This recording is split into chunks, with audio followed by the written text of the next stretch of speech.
Uma das primeiras coisas que acontece quando a gente visita os condomínios é o síndico administrador, com grande orgulho, dizer que não, nós temos extintores. E muitas vezes se esquece de todo o resto, né? Então, quando a gente vai ver, são 15 a 20 itens que você tem para que você esteja protegido em relação a um possível sinistro. É importante você não esperar ser notificado. Se antecipe. O tempo, quando eu me antecipo, é um. Quando eu sou notificado, o tempo é outro. E muitas vezes esses itens não são dados a devida atenção, porque eu não sei se muitas pessoas sabem, mas edificações acima de 750 metros quadrados de área construída e acima de 12 metros de altura, ela tem mais critérios a serem atingidos, mais sistemas. É começar do básico, começar do dever de casa, né, Exatamente. Álvaro? E assim, para mim, uma das principais mudanças que essa norma trouxe pra gente é tentar trazer essa cultura para os condomínios.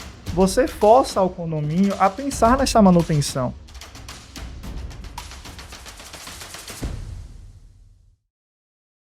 Mas a gente não resume em proteção contra incêndio só com extintor, né, Álvaro? Existe toda, além de uma infraestrutura, treinamento. Então, eu queria que você fosse didático com a gente para explicar para o pessoal o que é esse sistema, né? Esse sistema de proteção contra incêndio.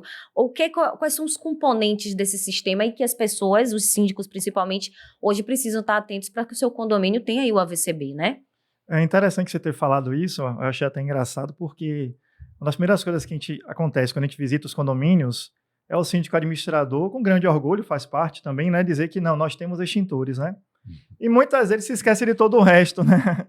E os hidrantes, como é que estão? E o para-raio, que é o SPDA, como é que está? E os sprinklers, são chuveiros automáticos, e o alarme, como é que está? E outras coisas que talvez a gente não escute tão bem, mas a compartimentação, a ignifugação, a escada pressurizada, olha quanta coisa tem, o corrimão, a bomba do sistema de hidrante, a porta corta-fogo, que às vezes ela tem que fechar automaticamente, muitas vezes não se dá manutenção. Então, quando a gente vai ver, são 15 a 20 itens que você tem numa edificação para que você esteja protegido, né, em relação a um possível sinistro. E tem, naturalmente, sistemas que você tem que estar sempre analisando para que você possa, assim, evitar que o sinistro aconteça.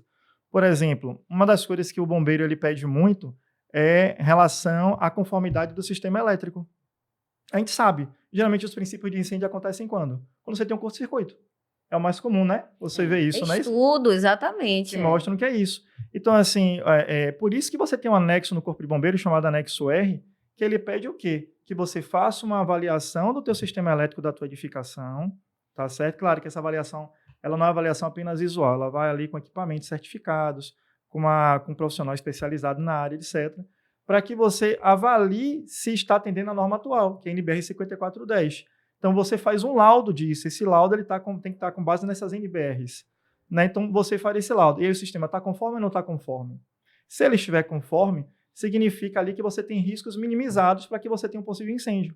Então, perceba que muitas vezes a gente fala até em sistemas de combate. Como extintor, que ele combate o princípio de incêndio. Então, não combate o incêndio, combate o princípio, né? Mas tem muitas outras coisas que têm que ser analisadas no condomínio para você evitar que o sinistro aconteça. E muitas vezes esses itens não são dados a devida atenção. E eu acho que você falou uma coisa muito bacana, é começar do básico. Exatamente. Poxa, como é que está o sistema elétrico do seu condomínio, né? Eu acho que é começar do dever de casa, né, Exatamente. Né? Como é que está meu para-raio? Às vezes você vai lá, o para-raio, você tem um risco ali de uma descarga atmosférica. E às vezes você vai num topo da edificação e aqui você vê que aquele item não é bem cuidado. Às vezes o macho ele já está ali caído, por exemplo. Às vezes você já tem aquelas barras chatas todas, ficam ali, né, tensionadas para poder levar essa descarga para o solo ali. E queima de aparelhos, que às vezes não se sabe que foi proveniente disso, né, creio eu. Exatamente. Então você tem todos os sistemas que são, na verdade, para você se precaver, para que não haja um princípio de incêndio, ou até danos estruturais ou danos de equipamentos dentro do condomínio também, né? Porque você tem uma descarga atmosférica que você vai trazer diversos danos que podem acontecer. E são muitos itens, como o Álvaro falou aqui, né? O leigo resume ao extintor, até com um certo orgulho, mas eu preciso no meu condomínio, claro, vai depender, acho que do porte, ter todos esses equipamentos, né? Eu ainda não aprendi a falar direito sprinklers, né? Sprinklers, né? Confunde um pouquinho. Precisa o meu condomínio ter isso, né? Ou na verdade, você personaliza? Como é que funciona, Álvaro? Bom, então existem etapas, né? Na verdade, o decreto, que é o decreto 16.302, que ele saiu em 2015, e ele regulamentou a lei, que a lei é 12.929 de 2013, tá certo?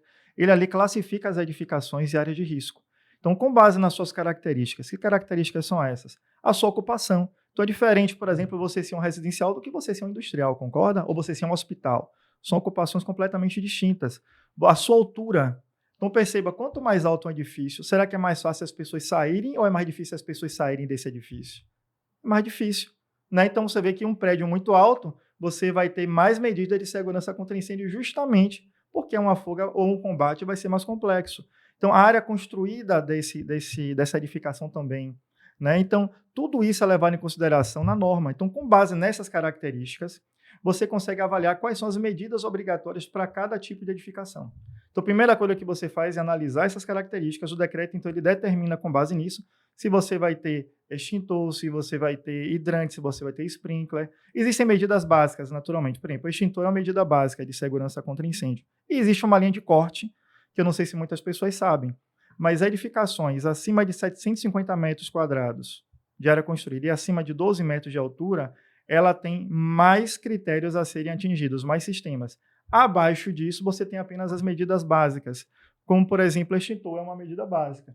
Então, você tem extintores, você tem treinamento de brigada, você tem controle de materiais de acabamento e revestimento e assim sucessivamente. E você tem que cuidar, tá certo? Então, isso vai depender muito do tipo de edificação. Mas, de forma geral, todas elas têm que cumprir etapas de regularização. Em agosto, 2 condomínios meus foram notificados pelo Corpo de Bombeiros, dando 30 dias para apresentarmos projeto de AVCB. Contratei urgentemente Álvaro Caminha. Álvaro, todo mundo está lhe procurando no desespero ou as pessoas estão se preparando antes, né? Digamos assim, Linda, foi algo assim, né? Pontual. Bela, antes de Álvaro falar, Minha pergunta bem. o comandante do Corpo de Bombeiros, é o seguinte, é importante você não esperar ser notificado, se antecipe. Se antecipe, vai buscar, porque o tempo, quando eu me antecipo, é um. Quando eu sou notificado, o tempo é outro. É verdade. Verdade. Mas, infelizmente, o que acontece? Às vezes o síndico ele é bem preparado, como a Linda, por exemplo, que já conhece bem a importância do AVCB, e você tenta convencer aquela assembleia, aqueles condôminos, né? E muitas vezes não é fácil, né, Cássio? Você ter trabalhar essa consciência. E aí, infelizmente, às vezes acaba sendo um corre-corre, porque você é notificado, aí você tem um tempo curto para poder responder ao Corpo de Bombeiros, para ser multado, para ser autuado. E aí começa o desespero. Então, a ideia é que aconteça o que o Cássio falou, né? Tente iniciar o processo de forma antecipada para que você não precise ficar com esse corre-corre, com esse desespero. Né? Então, de fato, o Corpo de Bombeiros, nesse semestre, por exemplo, tem notificado muito, eles estão com ação muito forte. Então, realmente estão chegando muitos condomínios notificados, mas o ideal é que a gente faça de forma antecipada. Acompanhar o Cadê o Síndico talvez faça você ter esse olhar mais apurado também, né? Castro mesmo diz que em determinados lugares ele já senta mais perto do extintor, que ele não deixa, já fica meio Quando eu ia desconfiado. para cinema, a minha porta de remessas aperta, festa que eu vou para uma festa, qual é a porta para poder sair mais rápido? Ele é bem prevenido, né? Outra coisa, quando viajo para outro estado, só fico em andar até o terceiro andar, mas tem um problema. Isso é experiência de vida ou é muito tempo no Cadê o Síndico, né, Castro? Agora, uma coisa importante a se dizer, que é, de fato, né, a gente não tem essa cultura da manutenção. E, assim, para mim, uma das principais mudanças que essa norma trouxe para a gente é tentar trazer essa cultura para os condomínios. Porque, antigamente, por exemplo, a construtora ela entregava os sistemas funcionando. Mas depois não existia manutenção desses sistemas. Os sistemas eles vão sendo depreciados ao longo do tempo, vão se perdendo ao longo do tempo. E hoje é obrigatório, E hoje, né, como é Álvaro? obrigatório anualmente você prestar contas ao Corpo de Bombeiros, você força o condomínio a pensar nessa manutenção. Então, assim, não é só mais um documento que você certifica e depois você esquece. Como é anual, você tem que estar o tempo todo mantendo aquele sistema.